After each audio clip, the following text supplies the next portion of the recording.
بسم الله الرحمن الرحيم الحمد لله رب العالمين والصلاة والسلام على آله وصحبه أجمعين أما بعد إن شاء الله باب الصدفة الرجراجن أما كليسا برني دبر سنة تجرى إني مالي أمة نبي محمد حسابا في عذابا ملت جنة برني دبر سنة جرى كناف رسولي كان همي eega waan kana hime ummatatti hime booda summa nahada eegana lafaa ka'ee fadakhala manzilahu mana isaa ol seene akkana jedhee manaama isaas waan hime ummata kiyya irraa nama 70,000tu kan hisaabaa fi cadaabaan malate jannata seenantu jira jedhee summa nahada eegana lafaa ka'ee fadakhala manzilahu mana isaa ol seene duba maaltu mudate maaltu uumame fakhaada annaas ummanni ni seenan fi ulaa'ika waa'ee ummata sanaa keessatti ni seenan maaliif seensissi kun gara haqiiqaa isaa haqiiqaa eenyummaa ummata sanaa baruudhaafi hojiidhaanis ta'ee laalchaanis ta'ee nigalee hojii kamii hojjetaneeti tokko ummata kamii waan lamaan kana baruudhaaf seenan haasa'uutti akka isaan irraa ta'anu hojii isaanii yoo baran hojii kanaatu nama godhaa yoo baran hojii kanaa hojjennaan tokko yookaan ummanni sun eenyu haqiiqaa isaa baruufi فقال بعضهم قرين ساني نجي واحدها سأن قرين ساني نجدن فلعلهم أمة سنني سينا إسان ننسها الذين صحبوا رسول الله صلى الله عليه وسلم ور رسول ربي تساحبوا مني جتشودا سئا جدا أكد جد قرين ساني أما قام ور رسول ربي تساحبوا مني جتشون كني eenyunni dubbiin sahaabuma jechuutu akkuma waliigalaatti sahabaadha jechuutis ni mala zaahirri lafzi akkasi sahabaadha jechuutis ni mala yookaa hoo alladhiina sahibuu rasuula rabbii kan saahiboo mane jechuun kunii hijraa keessatti rasuulaa wajjin godaanuu keessatti kan rasuulatti saahibooman siigalee akkas ta'uus ni mala kanaafuu alladhiina sahibuu rasuulallahi sallallahu alayhi wasallam warreen rasuula rabbiitti sahaaboman sahaabota jechuudhumatu irra gaariidha akkas jechuutu bareeda fakkeenyaaf jecha akkanaatu jira warra ulamaa kanatti hiikanii jira warreen rasuula rabbitti saahibooman jechuun kuni warra hijraa isaanii wajji godaane yoo ka jennu taane ummata 70,000 gaanii gaafatan warri muhaajirtoota ta'an hin gahan kanaaf jecha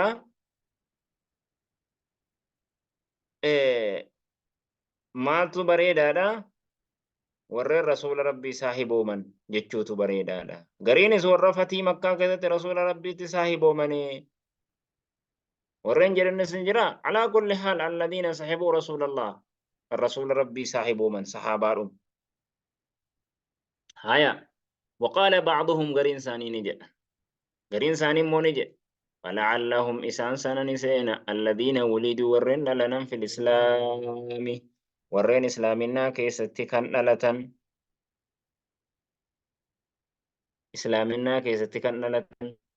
eega rasuuli rabbiidhaa ergame booda warreen dhalatan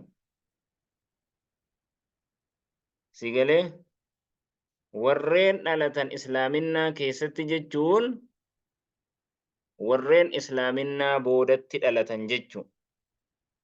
Warreen islaaminaa booda dhalatan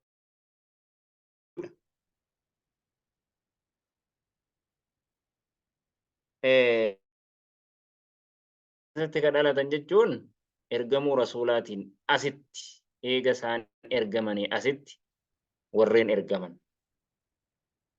Ummanni eega rasuula rabbii dhalatan hedduudha.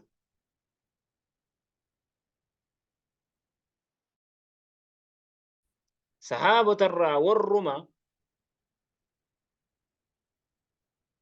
sahaabaarraa dhalatan islaaminaa keessatti sahaabotarraa dhalatan ilmaan sahaabaarraa yoo kayennu taane 70,000 gahanu gaafa sana. Warreen ilmaan sahaabotaa kan islaamin abbaan islaama ta'e irraa dhalatan. Laakiin kuni eeguma rasuulli rabbiidhaa ergamanii booda kan dhalatan jechu. Achi duratti kaafira ta'e kan islaama ta'es. Maaliif? Falam yushrikuu billaa kan rabbitti hin sharraksiisin shi'awwaa tokko. Xiqqeenya. Wadhakaruu ashyaa. Waa hedduudha dubbatan. Ummanni sahaabaadhaa. Waa'ee kanaa keessatti waa baay'ee dubbatan. فخرج عليهم رسول الله صلى الله عليه وسلم إسانو ما كان يرجرو رسول لسان الرتق به فأخبروه رسول ربي داف أجي سوان جدان ويدو ساني تته هند ساتو فقال رسول الله نجد دي بسايساني هم برسان جد الذين جرين لا يسترقون كان دوا قدتو هم بربان دوا قدتو كان هم بربان kan dawaa godhatu hin barbaanne walaa yaktawuuna wayita dhukkubsatan akkasuma gubatu of gubuu kan hin barbaanne yoo akkana jenne bareeda laa yastarquuna kan dawaa godhatu hin barbaanne kan dawaan godhanne yoo jenne hin ta'u kan dawaa godhatu namarra hin barbaanne yoo ka dawaa godhatu hin barbaanne jenne dawaa kan hin godhanne jechuu hin dandeenye. Yastarquunaan taa'in xalabiyyaadha jedhan. Nahawu keessatti xalaba barbaacha agarsiisti. Taa'ittiin kun barbaacha barbaaddee innaa wanni tokko sirratti hojjetamu. Kanaaf akkana jechuun akkasuma of gubuullee namni isaaniif gubuu kan hin barbaanne jechuu. Akkana jennee jalaa baan. Maaliif? Rasuulli rabbiitiif Jibriil dhufee dawaa godhee jira. Rasuulli qorannaa azaabaa kan namni biraa argate rasuulli hin argatu hin jenna. Aayishaa hin argatu jenna. Rasuulli Aayishaadhaafis godhamee jira. Dawaan. Laakiin irraa hin barbaanne godhatu irraa hin barbaanne. Digalee hadiisa hedduu keessatti, hadiisa Bukaarii keessatti, hadiisa baay'ee keessatti akka dammii qoricha namaa ta'u dawaa namaa ta'u habbatu saudaan dawaa namaa ta'u qabarichoon dawaa namaa ta'u kana hunda isaatu himanii jiran dawaa akka godhatan jechuun. Kanaafuu dawaa godhasuu osoo hin taane dawaa namni isaanii godhuu kan hin barbaanne yooniif immoo dawaa namni isaaniif godhe oo haala kana ni dhabamsiisa irraa laakiin hin dhabamsiisu. Walaa yataxayyaruun akkasuma kan hin hoddanne jechuun hoddannaa kan hin barbaanne faana kan hin laallanne jechuun kan faana hin laallanne hin hoddanne jechuun kan faana hin laallanne jechuun. Amma kuni jarri hangi kun sadarkaa wanni itti argataniif waa sadii. Tokkoffaa rabbi irratti hirkannii isaa tawakkulli isaanii rabbi irratti hirkatuun isaanii akkaan jabaatu. Akkaan waa tokko nama biraatiin dawaa naa godhaa naa fidaa ahaan dhukkubsateera akkas naa godhaa hin barbaadnu jechuudha. Rabbuma irratti hirkatan jechuudha. Yoo namni dhufee dawaa godheef isaan hin barbaanne waan ta'eef. Tokko. Lammaffaan rabbiif xiqqaatuu irratti jabeenyi isaanii lubbuun isaanii jabaatu. Rabbiif xiqqaatuu irratti lubbuun isaaniidhaa jabaatu. Izzaa qabaatu. Lubbuu ofii xiqqeessuu irratti. Sadaffaan nama rabbiin hin ta'initti hirkatuu dhabamsiisu. Hirkatuu dhabamsiisu. Rabbuma qofa irratti ol kennee taa'u jira. Nama biraa irratti hin harkanne jechuudha. Osoo godhamuu barbaade jechuudha. Tawakkulaat. وعلى ربهم ربي إساني الرتي يتوكلون كان هركتنوا ربي إساني الرتي كان هركتن فقام عكاشة بن محصن قال نجد يا رسول الله يا إرقى ربي يجد يا رسول الله يا إرقى ما ربي أدعو الله ربنا قدر أن يجعلني منهم إسان الرا ربنا قدو ربنا قدر جدين يروم سنة كيست متى هند كيسا فقال رسول نجد أنت منهم أتسان الراه جدين أسمت رسول ربي إني هم قافتي هم أتي منهم إسان الراه جدون كوني جدي رسولا كوني وحيدان رب الرات إيمو وحي إقرارا وحي إلهاما وحي رسولا إسا كم يقول وحي كون سدي كبدا كان سيسين فيدا وحي تكو رسول جبريل ترجمو تك وحي إلهاما تكو بيسيسو قلبي سارت وحي إقرارا جتشو رسول وان تكو حجتين نار ربين أكسوم تسبتشيسو وحي سدين كان كيسا إسا كم رسول ربي تهمم يقول كوني الناس يكون أنت منهم جتشون رسول ربي دا